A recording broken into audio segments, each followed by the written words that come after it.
ठिकाणी घेत आहे त्याचा नारळ या ठिकाणी आपण या राहुलदादा पाचरणे आणि आमचे या ठिकाणी राजेंद्र कोरेकर पाटील या दोघांच्या उपस्थितीमध्ये त्यांना मल्हारी शेठ मलगुंडे यांना आपण हा नारळ देत आहे। चला या निमित्तानं मल्हारी शेठला पुढील वर्षी संधी मिळाली मनापासून आपल्याला या ठिकाणी धन्यवाद देतो। या बक्षिसं दिलेले आहेत, आता नंतर मल्हारीला आपण देतोय, मल्हारीच करतो ना। चांगला गडी आहे, देखणा गडी आहे, काम करणार आहे, गावचा सरपंच म्हणून काम केलंय, कारण तो अहिल्यादेवी होळकरांच्या मुशीमध्ये तयार झालेला आहे। विश्वास ठेवा तर धनगरांच्यावर ठेवा, धनगर माणसं असे आहे धनाचं घर असणारी माणसं आहे।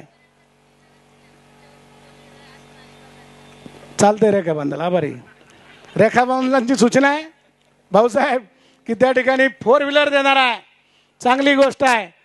मल्हारी जाऊ दे मरू दे काय फरक पडत नाही, कधी इकडं तर कधी तिकडं, त्याला काय भ्यायचंय, मस्त मालवाला गडी, जाऊ दे पैसे खर्च होते, चांगलं आहे, याला म्हणतात मल्हारी।